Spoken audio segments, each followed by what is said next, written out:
नमस्कार विद्यार्थी मित्रों, एज्युटेकनो चेनल में आपનું स्वागत है। आज આપણે શીખીશું ધોરણ 10 વિષય હિન્દીમાં પ્રકરણ 4 એક પ્રશ્ન 4 ઉત્તરના સ્વાધ્યાયના પ્રશ્નોના જવાબ।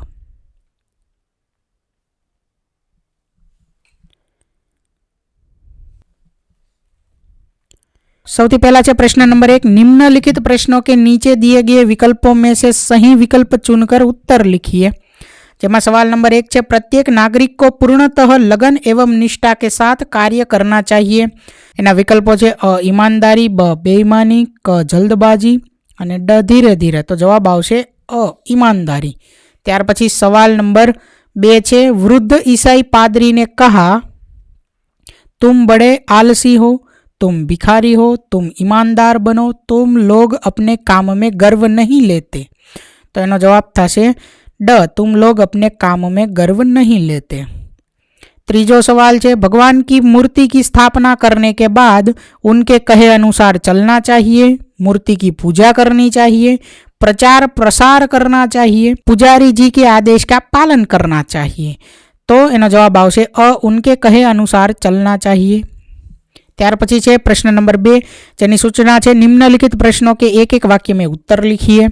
तो एमा सवाल नंबर 1 है, लेखक को किस बात की खपत है? एनो जवाब, लेखक को खपत इस बात का है कि जब वे किसी से मित्रता कर लेते हैं, उसे सहृदय पाकर वे पूछ लेते हैं कि हमारा देश उन्नति क्यों नहीं कर रहा है।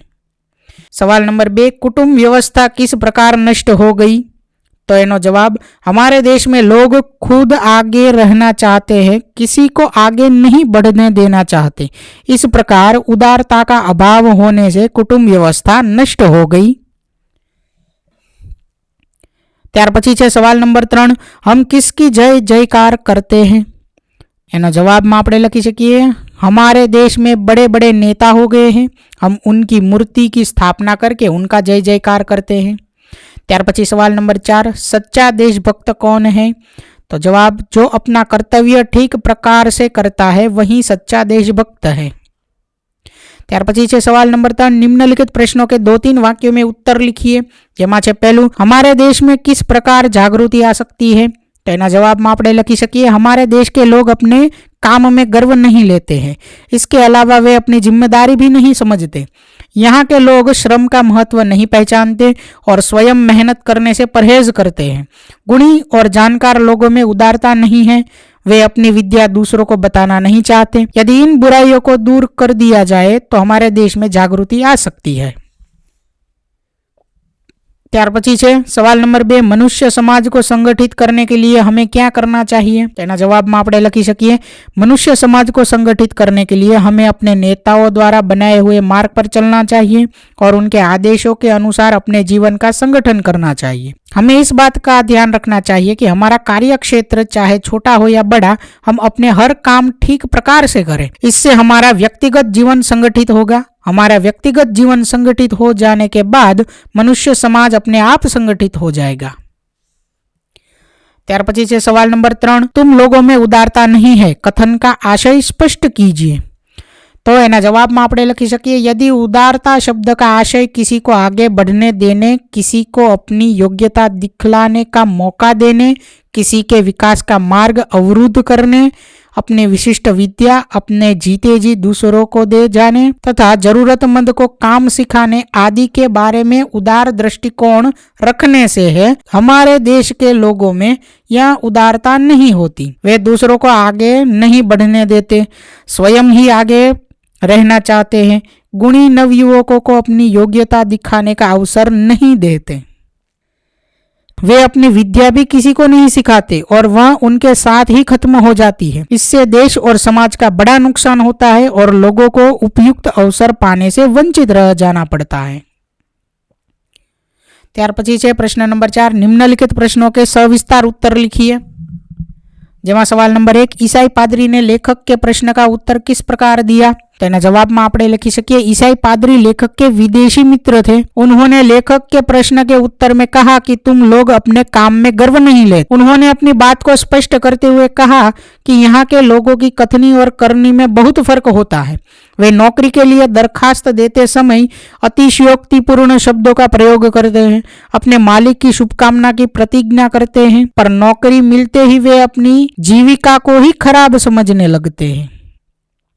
वे अपने अन्य साथियों के साथ मिलकर काम खराब करने के लिए षड्यंत्र रचने लगते हैं और मालिक को हैरान कर डालते हैं।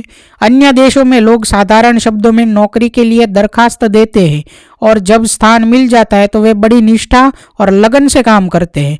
हम इस बात पर ध्यान देना जरूरी है।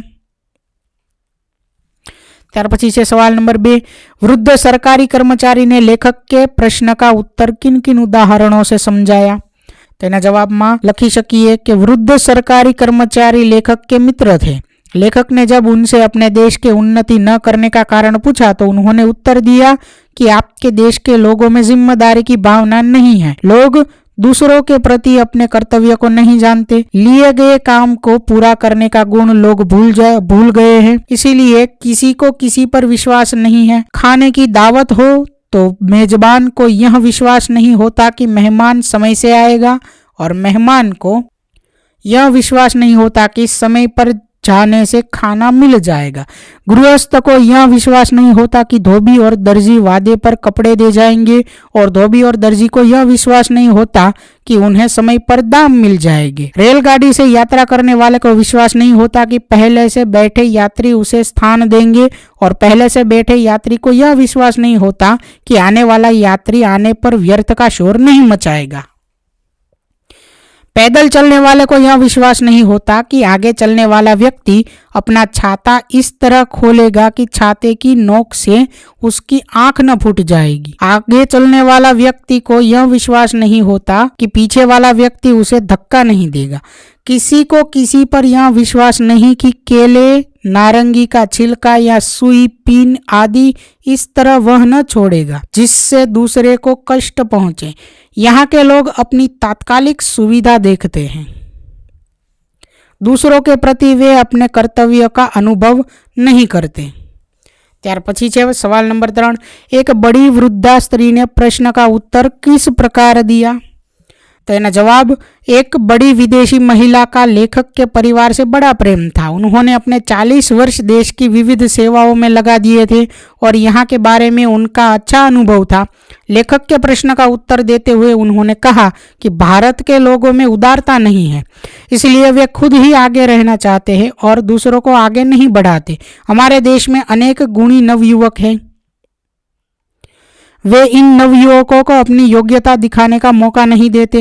वे अपने गुण दूसरों को नहीं सिखाते और मरने के बाद उनका गुण व्यर्थ हो जाता है। यहाँ अंत तक पिता पुत्र को घर का काम नहीं बतलाता। इसके कारण अनेक कुटुंब नष्ट हो गए। देश में भी यह हालत है। बड़ा छोटों को काम नहीं सिखाता। इसका परिणाम यह हुआ कि लोगों की प्रतिभा धरी की धरी रह जाती है और उसका उपयोग नहीं हो पाता। इस प्रकार अनेक आविष्कार, औषधियां और वैज्ञानिक लुप्त हो जाते हैं। ત્યાર પછી છે સવાલ નંબર 4, देश को कैसे नागरिकों की आवश्यकता है और क्यों। तो एनो जवाब, किसी भी देश की उन्नति उसके गुणी, परिश्रमी, निष्ठावान, जिम्मेदार, उदार तथा विवेकशील नागरिकों पर आधारित होती है। हमारे देश को ऐसे सच्चे और ईमानदार नागरिकों की आवश्यकता है जिनकी कथनी और करनी में अंतर न हो। वो जो काम ले उसे निष्ठापूर्वक संपन्न करे, साथ ही उन्हें दूसरों के प्रति अपनी जिम्मेदारी का भी एहसास होना जरूरी है। प्रत्येक नागरिक को श्रम का महत्व समझना चाहिए और यह बात मानकर चलनी चाहिए कि संसार में कठिन परिश्रम के बिना कभी किसी को कुछ नहीं मिलता है। संसार में जो भी बड़े हुए हैं वे सब अथक परिश्रमी रहे हैं। देश को अथक परिश्रम करने वाले नागरिकों की आवश्यकता है। इसके अलावा नागरिकों में उदारता का गुण होना भी आवश्यक है। उनमें नवयुवकों को आगे बढ़ने की उदारता होनी चाहिए। वे लोगों की काम सीखने में मदद करें। लोग ऐसे हो जो अपने गुण, अपनी कला लोगों को देने में संकोच न करें। देश को ऐसे ही कर्मठ और उदार नागरिकों की आवश्यकता है। थैंक यू दोस्तों। એજ્યુકટેકનો ચેનલ તરફથી વિડીયો નિહાળવા બદલ આપનો આભાર. આવા બીજા વિડીયોઝ નિહાળવા માટે અમારી યુટ્યુબ ચેનલ એજ્યુકટેકનો અત્યારે જ સબસ્ક્રાઇબ કરો. આભાર દોસ્તો.